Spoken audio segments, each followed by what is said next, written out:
Juste avant, il y a quelqu'un qui m'a dit que dans ce pays, il y a que des brouteurs et il y a rien d'autre. Je vais lui faire fermer son clapet. Aujourd'hui, je vous montre la Côte d'Ivoire. Oh là là. Déjà le matin, tu peux te promener dans Abidjan. C'est la petite Manhattan d'Afrique. Stylé de fou. C'est peut-être de là que tu reçois des appels tous les jours. Bref, ça c'est le plateau. Et ça c'est le plateau by night. C'est le quartier des affaires, mais t'as aussi des vues de fou sur la lagune. New York, mais en mieux. Et juste à côté de cette ville, t'as le parc national du Banco. T'as une forêt tropicale, tu peux faire de la rando, il y a des singes partout, c'est incroyable. Ambiance jungle à côté de la ville. Si tu veux quelque chose de plus chill, direction Grand Bassin. Ou Assigné, encore mieux frérot, on se croirait à Miami là. Regarde-moi cette plage à perte de vue. Elle est pas belle la vie. Pour le côté historique, il y a la basilique Notre-Dame de la Paix à Yamoussoukro. Frérot, on dirait le Vatican. Mais ils ont tout là-bas en fait. Les cascades de Man, t'as jamais vu ça frère? C'est incroyable.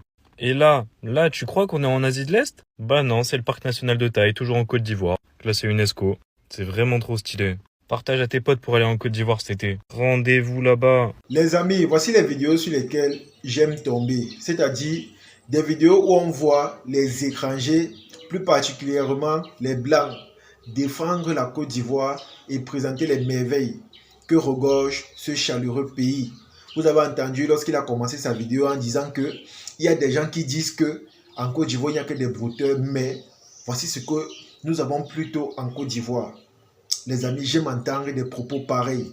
Je le dis pourquoi? Parce que généralement, quand moi je vante les mérites ou encore quand je fais les éloges de ce pays, il y a beaucoup de personnes qui me jugent et qui m'insultent.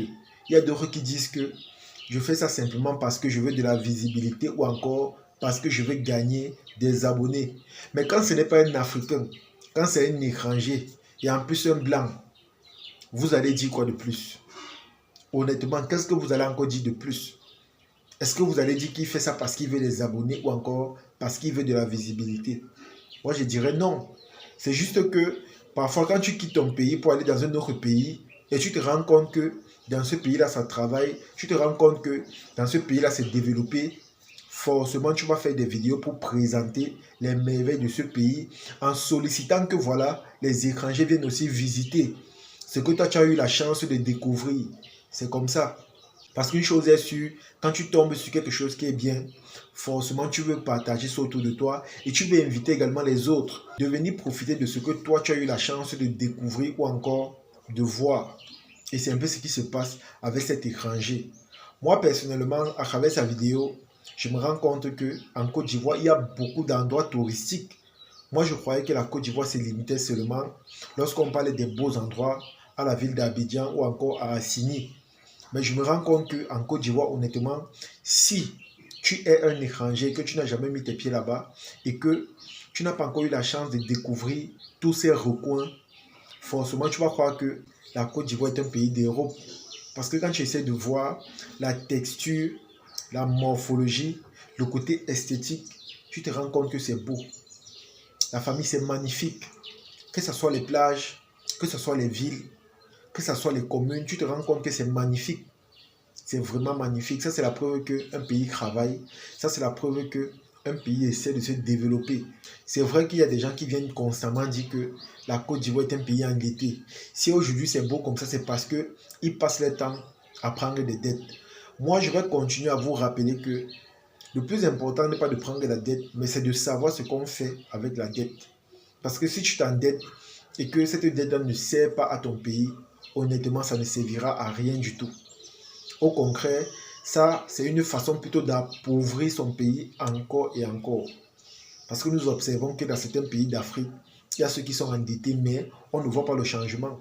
Et on ne voit pas le changement, pourquoi? Parce qu'il y a ceux qui préfèrent prendre cet argent-là pour des biens personnels. C'est-à-dire, ils prennent ça pour utiliser, pour voyager en jet privé, pour vivre la belle vie, pour dépenser comme ils veulent, ou encore pour s'offrir des voitures de luxe. Il y a des gens comme ça que nous voyons dans certains pays. Et pourtant, dans d'autres pays, on voit quand même comment ça travaille. Je ne dis pas que dans ces pays-là, tous sont honnêtes ou encore sérieux, mais c'est vrai, tu peux prendre l'argent même, tu gardes une partie, mais travaille quand même avec une grande partie, de telle sorte que ton travail soit perceptible, de telle sorte que quand on voit ton travail, on dit que non, celui-ci fait quand même des efforts ou encore fournit beaucoup d'efforts. Généralement, je vois certains Ivoiriens écrire en commentaire que Chez nous, c'est dur, c'est vrai, ça se développe, mais on ne s'en sort pas. Ce que moi je veux vous dire simplement, c'est que vous êtes chanceux. Je le dis pourquoi? Parce que dans certains pays même, c'est dur et ça ne se développe pas. Chez vous, c'est dur, mais ça se développe. Et je pense que votre développement là, vous devez le voir comme étant des opportunités. Je le dis pourquoi? Parce que le fait qu'un pays se développe, ça attire les étrangers. Et ce qui attire les étrangers, c'est ce qui est beau et joli. Et directement, ces étrangers-là souhaitent investir dans votre pays. Vous voyez ça comme des opportunités dans le sens où, en fonction des besoins que les étrangers auront chez vous, qu'est-ce que vous-même à votre retour, vous pouvez créer comme entreprise? Qu'est-ce que vous pouvez proposer comme service? C'est comme ça que ça se passe. Essayez toujours de voir des choses sur un angle assez positif, au lieu de rester comme ça et se dire que voilà, comme dans notre pays ça se développe, forcément nous tous on va travailler dans des bureaux administratifs. Non, enlevez ça de vos têtes. Il n'y aura jamais le travail pour tout le monde dans des bureaux administratifs. C'est la raison pour laquelle on pousse les jeunes à se démarquer et à créer. C'est la raison pour laquelle on pousse les jeunes à créer. Moi, je vais prendre un exemple sur moi. Si moi, par exemple, je me basais uniquement de l'école que j'ai fait, c'est qu'actuellement, je suis en train de lire dans le sens où, quand j'essaie de voir les gens avec qui j'ai fréquenté et ce qu'aujourd'hui ils sont devenus, c'est vraiment difficile. C'est pas qu'ils ne sont pas intelligents, mais il n'y a pas les opportunités qui les poussent à trouver mieux. Du coup, vous allez voir ceux qui ont des diplômes et qui font des travaux où on les paye 40 000 francs ou encore 30 000 francs. Vous voyez que c'est vraiment difficile.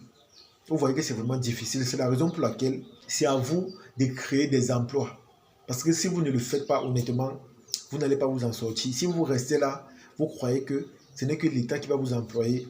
Honnêtement, sachez que le favoritisme là, c'est dans tous les pays. Je dis bien dans tous les pays. Si tu n'es pas quelqu'un, ou encore si tu n'as pas quelqu'un derrière quelqu'un, tu ne peux pas bénéficier de telle chose ou de telle chose. Mettez ça dans votre tête.